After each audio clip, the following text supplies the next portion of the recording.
This time on Books That Changed My Life. We probably could talk about this book for days. Yes, yeah. It really changed you, right? He basically took down the British Empire by resorting to simplicity. The successes that he had led to the shifts that happened in the civil rights movement in the United States. It's crazy to think how he affected Martin Luther King and that selflessness and sacrifice. And the fact that both were able to affect change through peaceful protest speaks volumes in and of itself. But both men, lives were taken by bullets. We celebrate being able to dominate or have power over others. That's the corruption of leadership. Yeah, and I think that's what Gandhi was so radical about at the time, because these are massive empires that he was trying to deconstruct. He spoke to those people who felt powerless and said, you have way more power than you recognize. When leadership is about collaboration and inviting people on a journey or a mission, then it's healthy. He took a vow of not eating until society changed its ways. I don't think any leader now could take a vow of saying, I'm not going to eat, and that we wouldn't just watch them starve to death. But that's getting back to the simplicity, like the core essence, like what do we need to survive? We need to eat to survive. What if I take all that away? Will that change the way people think? I don't think that could happen now. But he did that. People came down and laid their swords and their weapons down and said, peace is the way. Okay, so then the big question, how did the story of My Experiments with Truth, Gandhi's autobiography, change your life?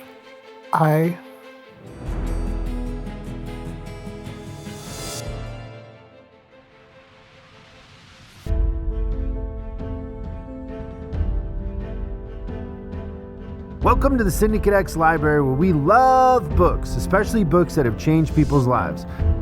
We are joined by a very talented and special guest today. He's an actor, a playwright, a documentary filmmaker, a photographer, and he's working on his first book. He's here to talk about the book that changed his life, an autobiography, the story of My Experiments with Truth by Gandhi.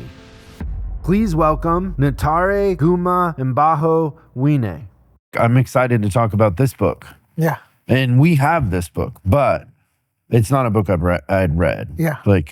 I hadn't read it in over 3 decades, I think. So I recently reread it and was just blown away by how much a part of my life it still is, like in terms of day to day, like it still has an impact. So I was grateful to have a chance to revisit this. Oh, wow. Thank you. Thank you. Cheers. Cheers. And to the degree that it really changed you, right? Like it changed how you eat, how you dress, the way that you think, everything. Yeah, for sure. And I even hadn't really thought about it in terms of like my most recent performance on this Apple TV series, Smoke. But after rereading it, I was like, oh man, this played a part even in my preparation for the role in a way I hadn't thought of consciously. So happy to dive into all of that. Yeah. Yeah, we probably could talk about this book for days. Yes, yeah. There's a lot of substance there. And, a lot of it leads to, other conversations. Yeah. And I am curious about your take on some of it too, and just how it applies to society today. Yeah, in that way. I thought about that just on the way over. Like, what would Gandhi think about, the way society is now and how much, because he basically took down the British Empire by resorting to simplicity, asking people not to be spending all their money on European clothing. He was like, we grow our own cotton. We can make our own clothes. We don't have to be buying British wool and wearing British outfits and propping up the British Empire. And systematically took them down that way by resorting to simplicity and self-realization, basically. And how now in present day, we've basically funded Bezos to go to space and finance his extravagant wedding. But we're all doing that in our small little ways by being Amazon Prime subscribers. But there's so many different iterations of that. How the masses have created these billionaires and these empires, but the power lies with the people. How do you think that's connected to violence in the sense of ultimately people have the power through spending and through habits, right? Like we're all walking around with phones but we're giving power to someone in that exchange. Yeah.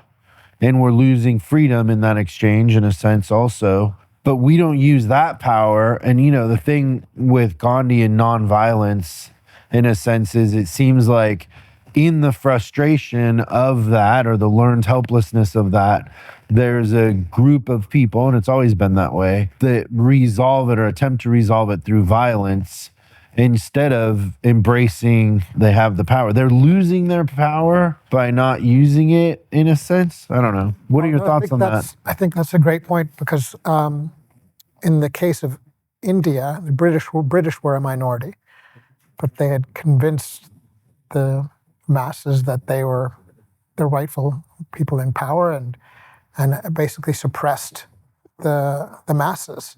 And one of the things that Gandhi did was awaken the masses to their own power, the individual power, through peaceful protest.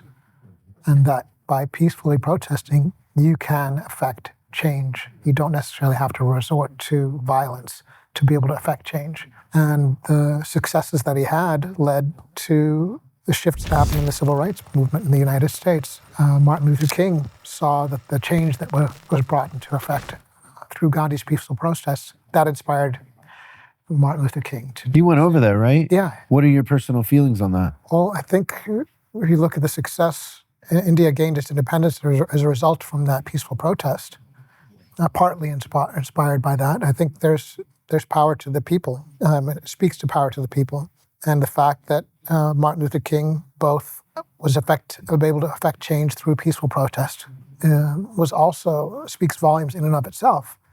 But both men, lives were taken by bullets. And there's a profound irony in that these people whose lives were taken through violence, but were basically advocating peaceful change.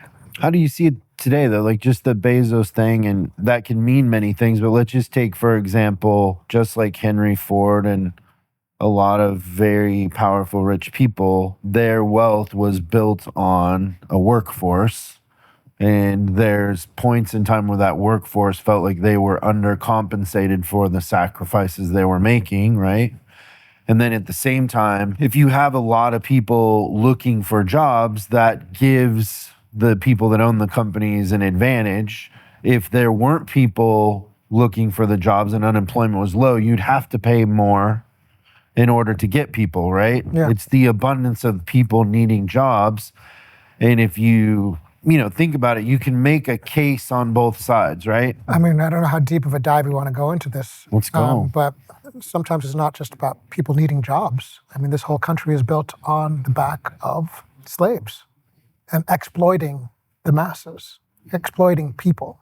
So in the case of what was happening in India is people were being exploited for the sake of the ruling class. They were benefiting from that. And in a way, we could say we're presently being exploited in a way to have these sort of comforts that we have. My photos that I take care of my child are, to back them up, are now on a cloud server somewhere. They're no longer in my possession, but I've done this because I don't have any other ways to back up my things. Like they've made it almost difficult to back up your stuff on your like on a drive, or it's now for convenience. We're being exploited for convenience sake. But that's a subscription that if you didn't pay for it, you would lose. Of course. And also, what happens if I pass away? Will my kids have access to all those files? No, my credit card will stop. Those files will be erased, and they don't exist for future generations. Part of the reason why I love real books. Yeah, it's to have something tangible, and that it comes with a sense of smell and history, and you can look back on. You were asking me about, did I take notes in my books? I mean, all that is a documentation, a physical documentation that you can pass on. We're sort of losing that now. I don't know that Instagram or the Facebooks will have the same sort of social relevance decades from now. All those records will be wiped out. And they're sort of irrelevant already. Some people don't even use those anymore. But that's all things that I wonder what Gandhi would think about now. He would just be saying, we just sent a man up to space to just have a look around. But we have all these people who are still in need. Could that money have been better spent? what could we do as the people to demand change or ask for a piece of the pie that we helped build? What do you think we could do currently? I'm not a politician, so I don't know if I can just put human. No, but I don't know if maybe this already exists and I'm not aware about it. I'm not aware of it, but there's the equivalent of there's boycotts about Target right now because of my wife won't go to Target because of some of the policies that they've sort of been behind. So there are means to affect change. And I don't know if there's already things at play, so I don't want to sound like I'm totally ignorant, but I'm sure there's something about the equivalent of the opposite of Amazon Prime Day, where there's I hope there is. There must be something where... I haven't heard of it. I've heard about Target. Okay. But I can imagine, like, if there was one day where everyone said, we're not going to...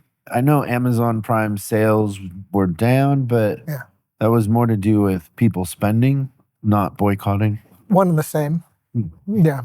But if there was one day where everyone said, we're not going to do this, we're not going to spend this on whatever company it is, whatever billionaire we've helped create, if we're going to take one day, 1 week, 1 month, I guarantee you their policies would change.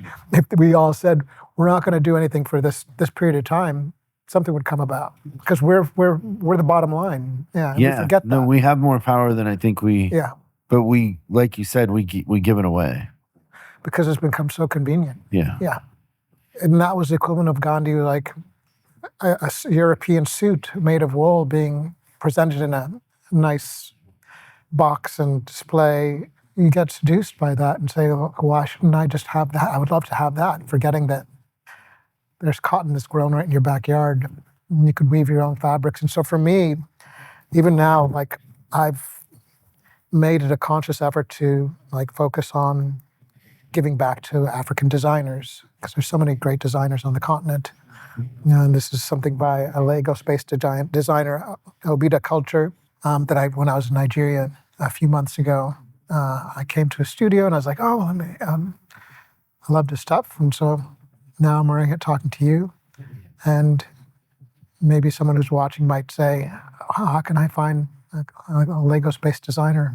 They spot this and maybe they'll support. So yeah, I try to give back towards the local designers, give back to local communities in a way. Yeah, instead of feeding the machine as much as possible. But you just had to black out a label. The logo? For a logo. Yeah. But I'm promoting. So I'm not perfect.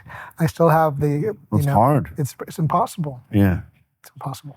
The title of the book is The Story of My Experiments with Truth, Gandhi's Autobiography.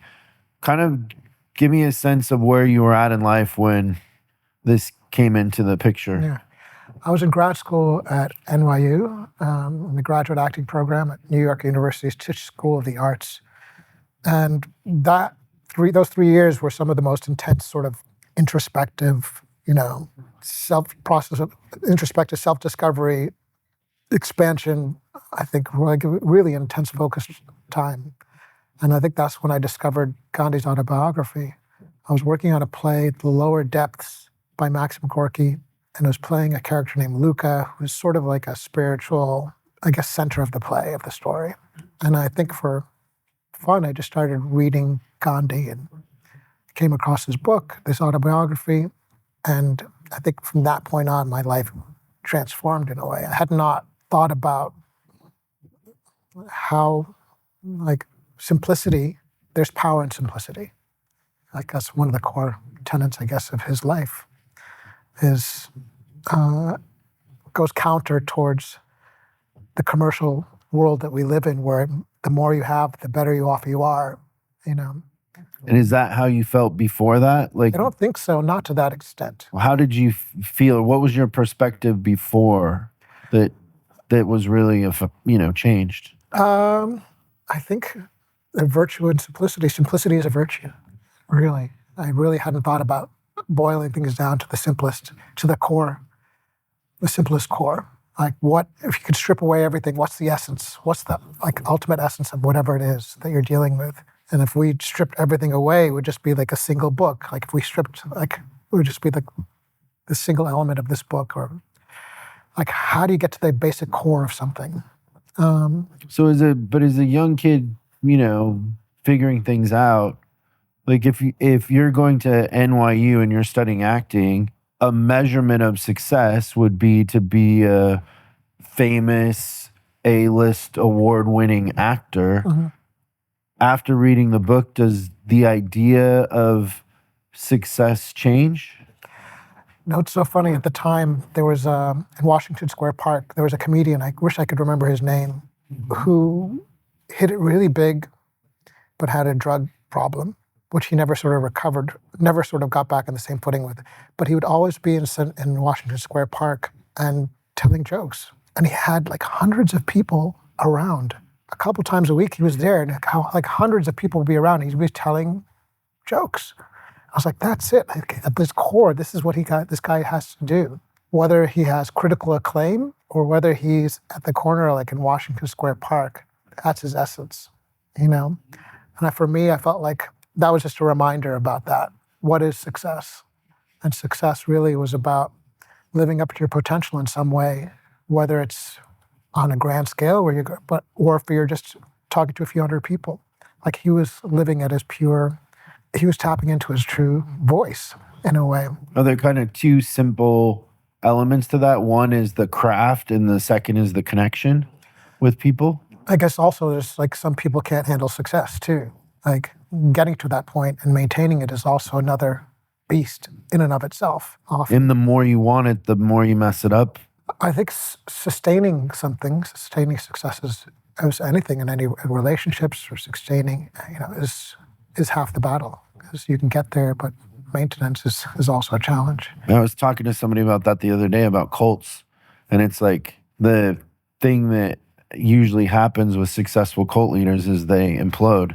Yeah. Because they become paranoid. They become their own worst enemy in a sense. Yeah. So it's hard to find a good cult leader. I'm sure we tap into some of your books. Well, that's actually a common theme. Yeah. Is that they all kind of become paranoid and they go too far. Yeah. Well, that was one of the things that Gandhi said was, we can live under extreme leaders, people who've murdered people, who are totalitarian, but in the end, they always fall. And he says, just think about it. In the end, they always will fall. So perseverance is the key. And that's the challenge with success. There is a point in here he's talking about power in that way too, and that what is it that we need celebrate the humiliation of others, or we celebrate being able to dominate or have power over others. In the end, I think my observation is that that's the corruption of leadership. When leadership is about power, it no longer is effective. When leadership is about collaboration and inviting people on a journey or a mission, then it's healthy. But to have power, you have to push the people that don't agree with you, or you have to be pretty heavy-handed. Yeah. Often. Yeah, there's different ways to look at it. I think power also comes from the ability to assemble, to sway the masses, and just to pivot in terms of like music, the power of music or the power of books, its ability to affect change. So sometimes it's not about domination, but sometimes it's about sort of the zeitgeist, the ability to sort of speak for the masses, or to give voice to the things that everyone's struggling to articulate and to rally around. And I think that's what Gandhi did, is he awoke the masses to their power, which is a great reminder, I think. The first part that's interesting to me is the title of the book. How do you interpret experiments? So the title is The Story of My Experiments with Truth. Yeah. What does experiments with truth kind of mean to you? When you try to be truthful, there will be trial and error. You won't always succeed. So it's an experiment where you try to be truthful. And I think one of the things that he talked about that sort of spoke to me was not just this experiments with truth, both in the physical realm and then a sort of spiritual realm. He talked about spiritual enlightenment can't also happen without physical enlightenment, or trying to do physical. Like if you're trying to gain spiritual enlightenment, but you're eating bad foods and feeding yourself with junk, that you can't attain what he called enlightenment. I don't know if that's true or not, but that was his sort of outlook, that physical and spiritual are intertwined. And I'd never heard about fasting before until I'd read his book. And I'd never heard about, I didn't know, my family's from Uganda, and we're basically meat and potatoes, culture. And meat is a big part of our livelihood. Cows are a big part. The milk from a cow, the meat from a cow are all things that we ingest from early childhood to and celebrated at rituals, family events. But after I read Gandhi's book, I became a vegetarian, and I no longer sort of adhere to the tenets that is sort of, you have to kill everything to eat. So I don't adhere to I think that it's sort of some higher thing, but the idea of restraint, how his sort of philosophy on food changed my life in that way that I became vegetarian. I still can't believe it to this day. I'm still adhering to that, and I've become even more strict. I've become vegan and not eating dairy as well. But that was all inspired by reading his book. And so kind of connecting that to what you said earlier, how did that affect you spiritually? I don't know that I'm if it's affected me spiritually. I just felt like I was never crazy about meat when I ate it. And so I realized I could cut it out. Yeah. I think initially I thought, that I was somehow elevated, that I was not killing animals because I was not eating meat. But, and the reality is you have to kill something to survive, whether it's a plant or an animal. Religion is kind of a through line, but would you classify Gandhi as religious? I think he would definitely classify himself as a religious person, considered himself. And there's a quote where I think he says he's Christian, he's Muslim, he's Hindu, he's all of these different faiths. Like he studied them and understood them, the power of them. But I do think he practiced faith. Yeah, I don't have a particular religious faith that I follow or practice, though. Do you believe in God or a higher power? I believe in a higher power, or that things are far more complicated and intertwined than I could ever imagine and comprehend, and try to give over to that. You don't have a face or a name or a... No, and don't have a particular practice that I follow, yeah. But my grandfather was the first African Archbishop of Uganda over East Africa. Ooh. So I'm sure he's looking down upon me going, no, my son. How do you think of Gandhi as a husband and a father? Yeah. And you being a father? Yeah. That was one part that kind of surprised me. Yeah, I don't know that he was the best. And he says that, right? Yeah, he was the best husband. I mean, he got married when he was a kid. An arranged marriage, too. An arranged marriage at 13 years old. Isn't it funny that in arranged marriage, the divorce rate is way lower? But I guess it's arranged, so you don't have a way out. Yeah, you don't see divorce as an option, maybe? You might not have as easy a way out because there's a whole lot of people depending on it. But yeah, he says himself that he wasn't the best spouse. And I think anyone at that level of who's basically given themselves over to the people, that it's hard to... The family sort of takes the price. Anyone at sort of at that level, always there's a cost that is incurred. I'm nowhere at that point, but I do realize that I'm on my second marriage, and I know that my focus on my work. Another book that I've read a lot, or one of my favorite, was Duke Ellington's Music is My Mistress, where he just talks about how music is that's his love. Anything is almost secondary in a way. And I noticed that, early in my career when I was starting out, how my work was my mistress, and it took its toll on personal relationships and my first marriage. And I've tried to create a healthy balance so that I'm there for my family. Does the work suffer because of that? You know what I'd say? My work suffers more as a result of what we were talking about, the distractions that were thrown. I mean, I'm embarrassed about how much time, when I look at my phone at the end of the week and it says you spent 5 hours a day or 4 hours, whatever it is, hours a day on your phone. I'm like, how is that? I don't even know how that happened. that's taken more of a toll on my creative output Is it than TikTok? anybody. No, not watching on TikTok? TikTok. I'm on Instagram or Facebook. You know, one of the few people still on Facebook, or reading the news. I love reading the Washington Post, and New York Times, Variety, just trying to keep abreast of the world. So I'd say family hasn't been a distraction. It's all these other distractions that we have thrown at us through our gadgets, that has probably taken more of has cost me more creatively than anything else. I think that's pretty common in a thing everybody is trying to figure out how to deal with it. And I think I look back at, like, you know, James Baldwin or all these great authors from back in the day, and like wondering what their output would have been now. Like, would they have created some of the great works had the time to reflect, or would they have been as equally distracted as we are with our massive computers that we walk around in our phone and in our hand? Yeah, I think about that too with music. Yeah. Like, music isn't getting better, and there's more access to recording. Like, when I was a kid, if you wanted to record, you had to go buy time in a studio that was expensive. Yeah. You were on analog tape, so if you messed up, Yeah. it was a big deal. Now you can do it in your bedroom, and it Not getting better. no. But there was this thing. But the songwriting and the performance isn't getting better.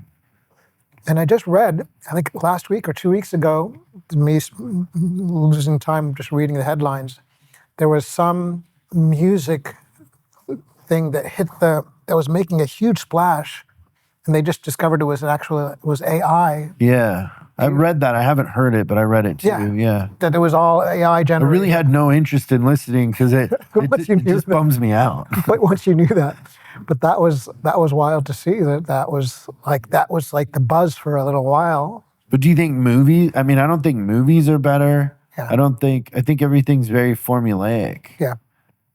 There isn't a lot of independent new thought going into And you the think arts. that's as a result of the distractions? I do, but I All the don't. independent minds are being distracted, and think what's left is people the are- corporate ones that are focusing on. Well, it's rare you have a conversation with anybody anymore that you walk away from the conversation going, oh, that person has like a new perspective. Like, most people are just left or right or middle. For me, anyways, it's rare that somebody really is thinking about things originally. Yeah, and I think that's what Gandhi was so radical about at the time, because these were massive empires that he was trying to deconstruct, massive, like incredibly complex ways of systems of society that were structured to take advantage of the masses, and he systematically disassembled that in the simplest, not through means of violence, but through simplicity, getting back to simplicity. And I think that's what in essence, what's so hard, what we're talking about in essence, is how we're trying to get back to simplicity.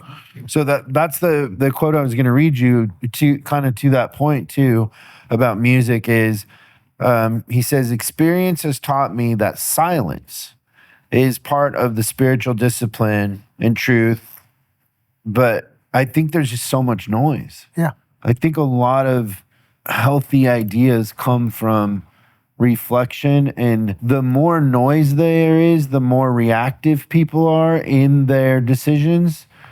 When in silence, you're not reactive. You can kind of think it through in a sense. And reflect. Yeah. Yeah. So should we have a moment of silence? We certainly can.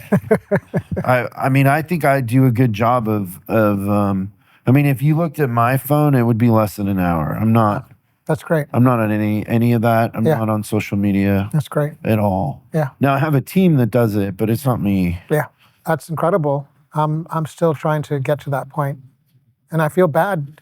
I feel bad because my kids see me like on the phone and like have said at times like, Daddy, get off your phone. So Your kids say that? yeah, they've said that. Because, that's another thing. So I just had like a family event up at my place on a lake, and my whole family was there. And it was interesting to me. I was talking to a friend about this yesterday. It was interesting to me that it wasn't just the kids on their, like, there's a lake with jet skis and paddle boards. Like, there's and it's summer in the Northwest, which is beautiful, and you don't get it, like that window closes very quick. People are on their phones, but the worst of all of them was the adults. Yeah. Well, it just shows the power of addiction. I mean, just getting back to Gandhi, he sort of called people to wean themselves off of the breast of the British Empire. Stand up for yourself, make things yourself, be independent. And I think that's something that sort of speaks to us now, like getting back to independent thought.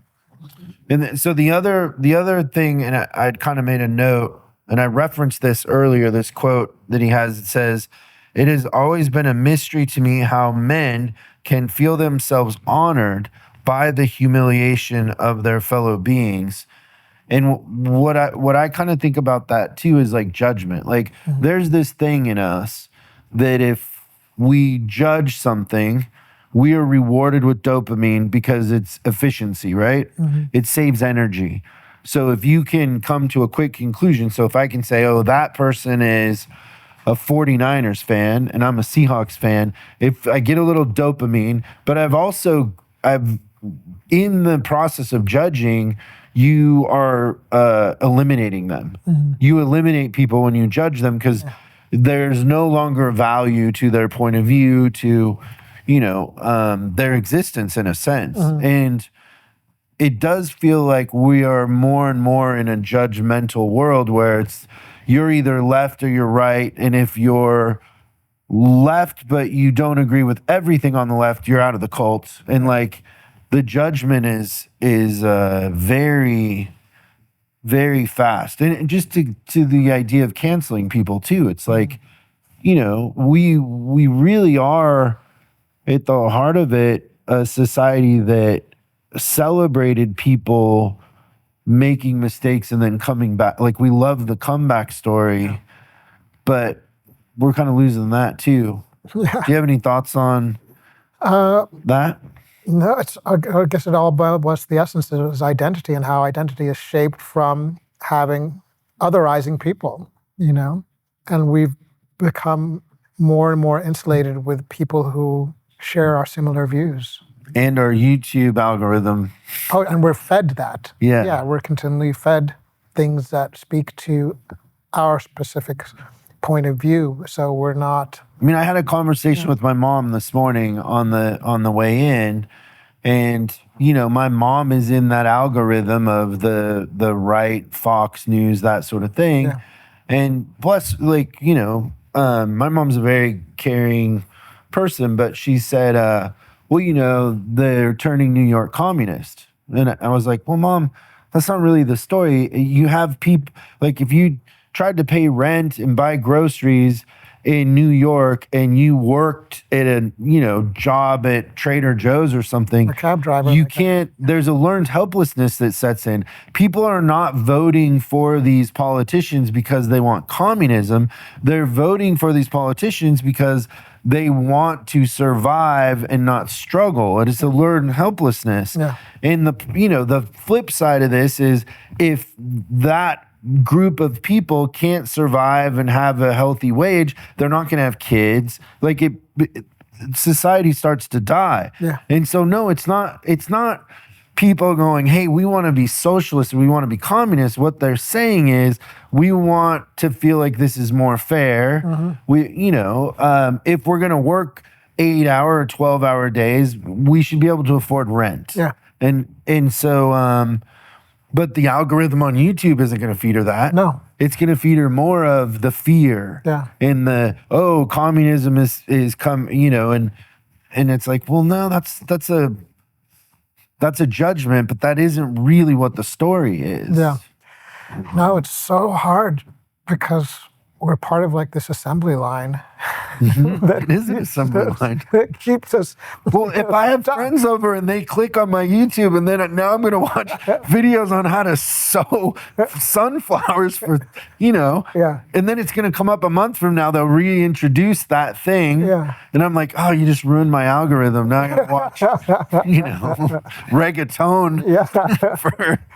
Yeah. So, yeah, it's we're an assembly line, and my wife was just joking that the other day she she hadn't typed anything into her phone or whatever, but she was thinking about something. And for some reason, when she popped up her phone, like it was there, presented to her. And she was like, but I hadn't even searched for this yet or put it in anywhere. But it was fed to me as if they're now reading my mind. So they're beyond, they already are reading our minds. They can read our minds? No, because we've given them so much information. Yeah. Anytime we do a Google search, we've given them information. Every time, you search for anything, we basically give them all of our emails, everything. We're handing over so much to the machine. So it only makes sense that they'll feed us something to give us to be able to do. All of these programmers that wrote the code for AI are now getting laid off. Yeah. And it's like the thing they created eliminated them. Yeah. That's a scary world to live in. Yeah. So we will use AI to tell us what Gandhi Well, somebody's watching this. for him to tell us he would be against AI. Yeah. We look back on the time of that period and like, how could people have lived in that time? Like when world wars were happening and there was a Hitler on the, people were fearing, and you just think like that's crazy, like the amount of change that was happening at that time. And we look at our present situation and like the radical shifts that are happening with technology. We're the guinea pigs of right now, and we're just hard to fathom. We're in the eye of this incredible storm, like literally the center, where it might be still, and you don't realize like the sort of you're in the midst of this whirlwind of change. Yeah, but I think just my personal opinion is I think it's overhyped. Yeah. When I use AI, it doesn't do much for me. Like it's not, it can write code, but it doesn't help me with things. No, but it's going to affect, I can't imagine how it's affecting I teach at USC and how it's affecting the education system, students, teachers, like how it's radically transforming education, like how it'll affect my kids. Did you listen to the AI song or music? No. That you were referencing? No, I didn't. I just saw the headline. I would bet if we put it on right now, we would be underwhelmed. Yeah. All right. Don't you think? Yeah, possibly, but a lot of people weren't. But a lot of people don't have taste. That's true. Like if we went through the top 10 songs right now, how many of those songs do you think you would love? Yeah. No. I mean, I'm But I'm sure there will be an AI that speaks to us. Not just to the masses. Only if we engage with it. If we don't give it access and we keep our distance, we can still judge it for what it is. It's only a matter of time before. How will that affect museums and art, right? Mm-hmm. Like that will affect curation. Yeah. Because people will curate to the masses, not to the message. No, I think my big concern really is going back to what you have here, an incredibly amassed physical library, We're anti-Kindle. And how so much is now existing in the digital realm. And that requires electricity, generators, power, If the lights go out, you still have your books, and you can still read by candlelight. And these books will be passed down from generations. And I just wonder about all the photos that I have on my phone for my kids. Like, there's no way my grandkids will ever see those photos that are on my phone. I doubt it. Yeah. Because your phone, every 5 years, it's extinct. Sometimes, we've all lost photos on our gadgets. The other thing is just it's a volume thing too. Like right, you can create the photos that I've inherited from my grandparents is like a couple dozen. Yeah. Not thousands. Yeah. Yeah. And so the volume makes it. I mean, you're not going to print out your photo library. Mm-hmm. I mean, you could select some to print out. Yeah. But I do think about that, like what will survive, like what for generations to come, like now that so much is existing in the digital realm. Maybe the case will be like if you've lost your family photo, you can just tell AI to reconstruct a picture of my grandmother. Yeah. Based on looking at me, and it'll do that. in the pyramids in Mexico City or some vacation. You just recreate it. Yeah. So give me your thoughts on this one. So Gandhi said, I had in my speech described Western civilization as being unlike Eastern, predominantly based on force. Oh, wow. Well, given the time he was living in, that was what the reality that they were dealing with. He lived in apartheid era South Africa, and that was put in place by force. In India, the British, there's a great massacre that occurred when he was, so many things that were done through brute force. We look at this history through the United States, how much this country was built on brute force. And that's what makes it all the more remarkable that his peaceful protest and the peaceful protests that happened during the civil rights era brought about change. You never would have guessed that that would be the case. So I think he saw the Achilles heel, the David and the Goliath. You know, that is an incredible story, that folklore, and it played out in real life with him.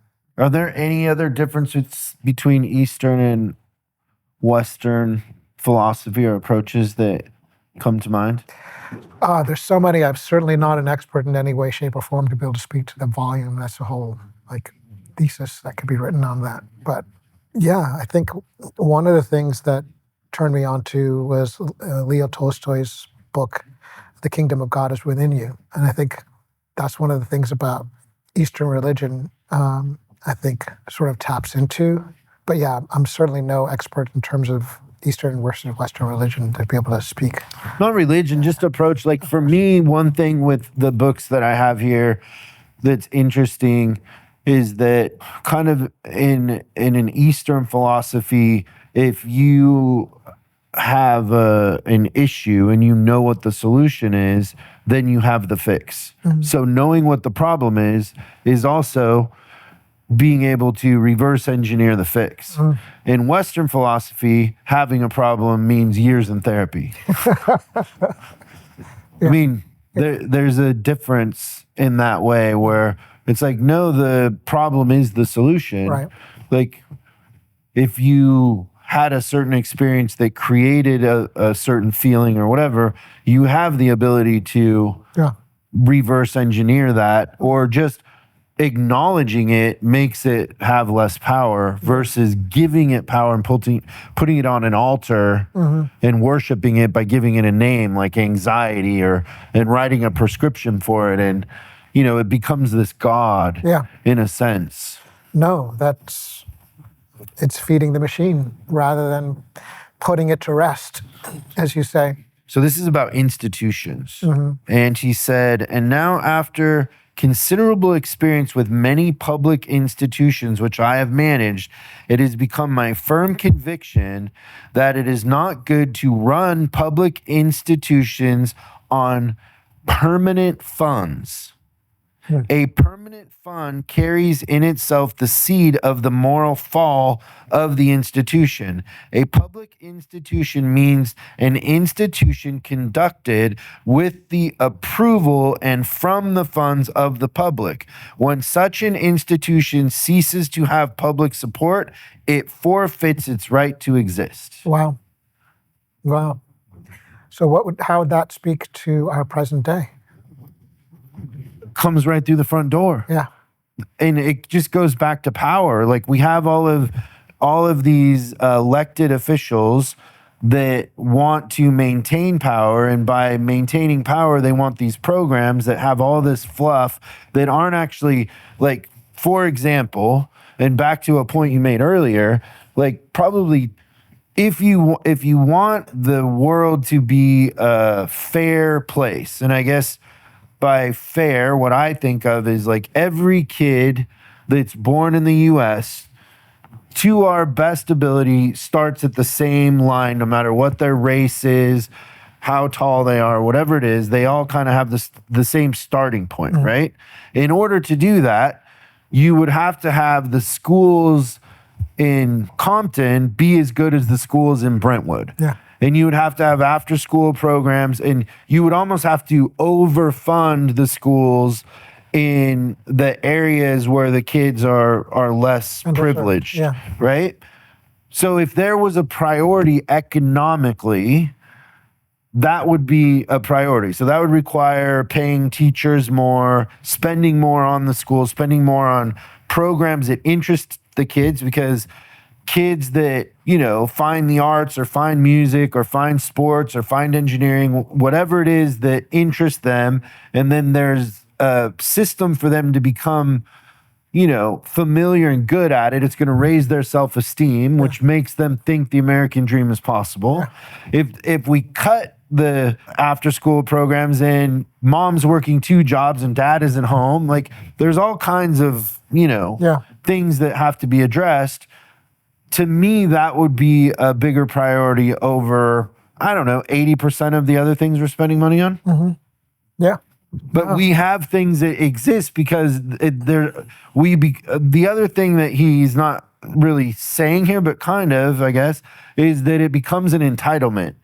And when something becomes an entitlement, it's not about the effectiveness of the program anymore. It's about the entitlement of it. No, I think that gets to the crux of it. Yeah, about entitlement and who gets entitlements and who's able to hold on to them, and at what expense is it for the others. And are we really measuring it by the outcome? Like, are we raising patriotic, high self-esteem kids that feel like the system is fair?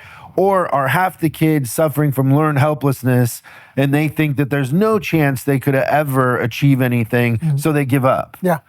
That measurement is not something that we talk about. No, not at all. And I think it's not even something we measure. No.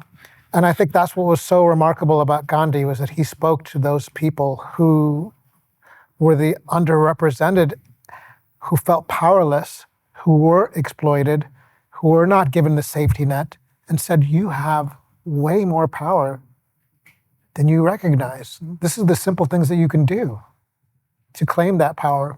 I think that's so radical at that time. And it's I think even more radical even now to think about, like, a reminder. How many kids grow up and they never have somebody tell them that they believe in them or that they're good at something, right? Yeah. Like, I mean, that's a failure of society in a big way, I think.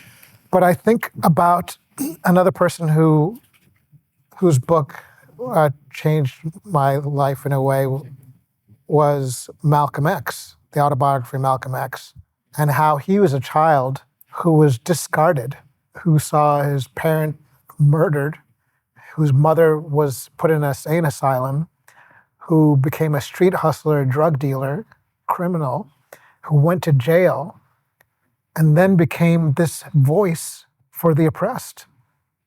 So it's wild when you think about how certain circumstances can carve somebody out and leave them completely, destitute and hopeless, and how some people can be in those same circumstances and be honed and sharpened into the incredible voice and power that speaks to a moment in time that others were wrestling to figure out how to do. So it's, you never know, like, what gems will come from hardships, as the sort of overused motto about diamonds being shaped out of. So great change also comes from great difficulties and difficult times, and so I'm still hopeful that change can come and that not everything will fall through the cracks. Okay, he's talking about vows here, and he says, the importance of vows grew upon me more clearly than ever before. I realized that a vow, far from closing the door to real freedom, opened it. And I think of that in the sense of responsibility. Yeah. Is that if you're owning responsibility for your actions, for your behavior, in a sense, making a vow, there's a freedom in that. Yeah. What's remarkable about what he did at his time, which I don't think could exist now, was he was a leader who publicly stated he was taking a vow of celibacy, like publicly stated he would take a vow of not eating food until society changed its ways. he would go on a hunger strike and would only, until the violence that was precipitating at the time, he went on several hunger strikes, but he took a vow of not eating. I don't think any leader now could take a vow of saying, I'm not going to eat, and that we wouldn't just watch them starve to death. Who would be somebody you would like to see do that? I'll leave that to the comments in the YouTube section. But I can't imagine. Really, the couple came to mind for me right away. I can't imagine a leader now saying, you know what, things are so messed up, I'm going to stop eating until everyone wakes up and says, we got to be in this together. But that's getting back to the simplicity, like the core essence, like what do we need to survive? We need to eat to survive. What if I take all that away? Will that change the way people think? I don't think that could happen now, because but he did that, and it affected, people came down and laid their swords and their weapons down and said, peace is the way. We should try to find a peaceful way. Well, one of the things he mentioned in his book that's something I still wrestle with is like how he says enlightenment comes for most people the end of life. But at that point, it's almost like too late. At that point, sometimes you're dependent on others to Don't bathe. You think about that all the time, though? Eat. But that's what he's trying to get to. He's like, how can I get that enlightenment present day, at earlier points? And he said that enlightenment comes from self-restraint, not living in excess. And I think when we're younger, it was all about excess. Like, how can I get more of this? How can I get more of that? And his core message really was, what happens if we get back to the basics and living in the simplest means, and what enlightenment will come from that. Funny thing in here too was how he freaked out about life insurance. Yes. And I don't know necessarily how to take it, but he says, but I had insured myself to an uncertain life. I think that it's wrong to expect certainties in this world where all else but God, that is truth, is an uncertainty. And he said that by buying life insurance, he was stealing the ability for his children and wife to self-sustain. Wow. That's hardcore. I don't know if the wife would agree with that. No, I don't think I agree with that. Yeah.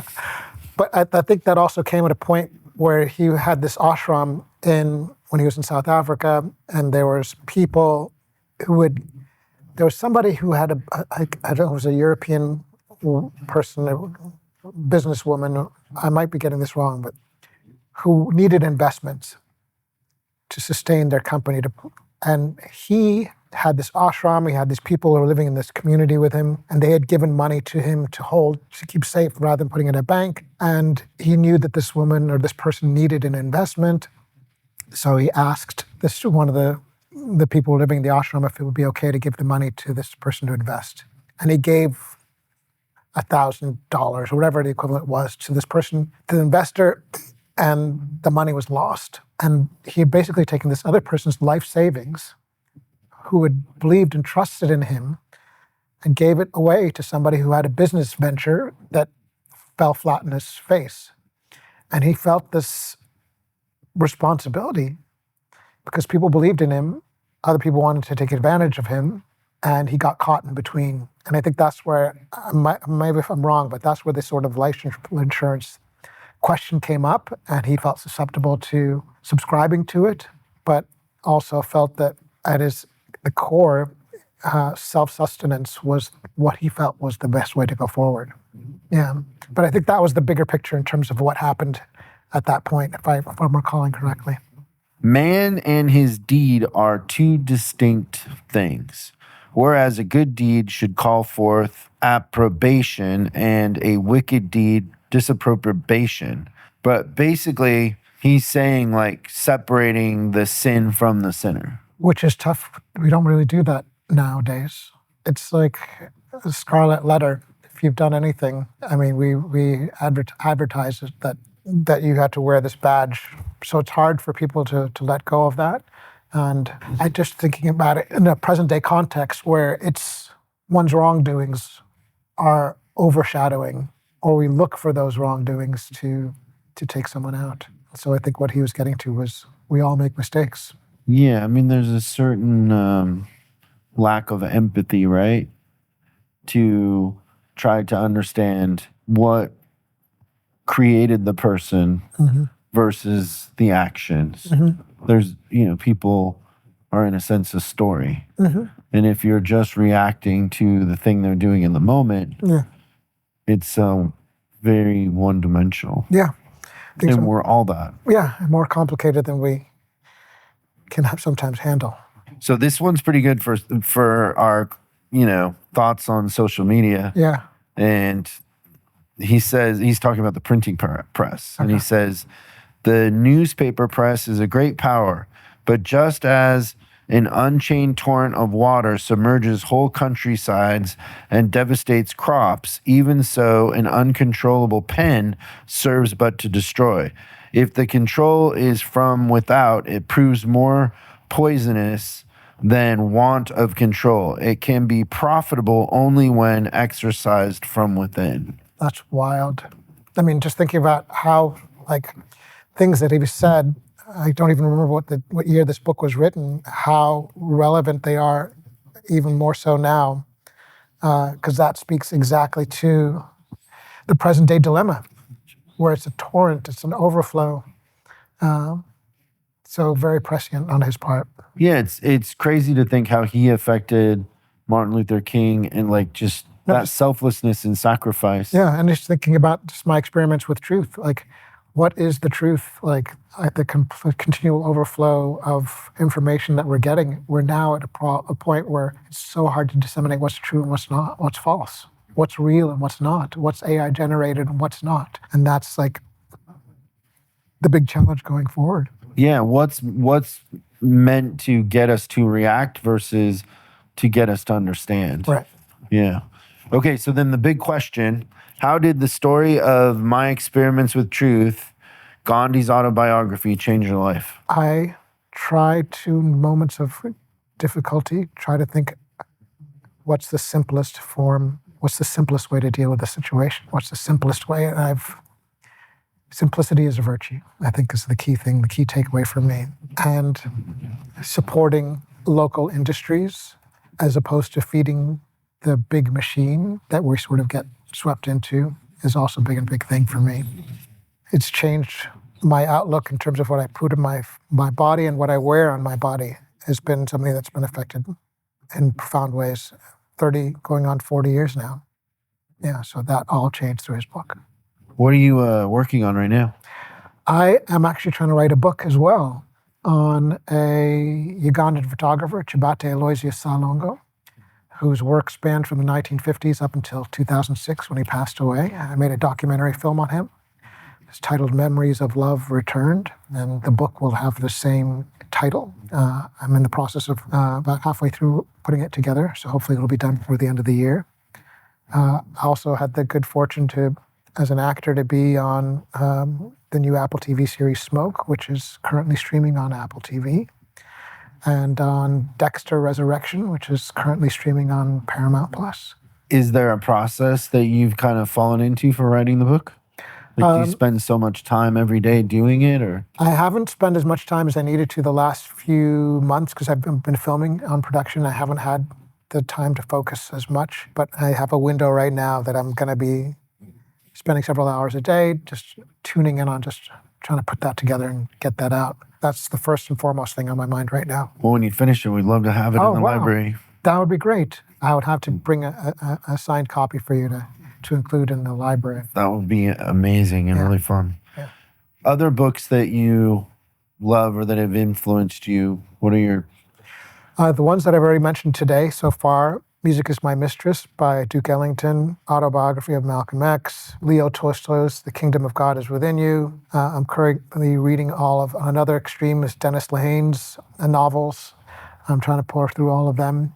He's such a master storyteller that I've just been fascinated by how he weaves these incredible tales and gets into the darkest psyches of people's minds. And Akira Kurosawa's An Attempt at a Autobiography.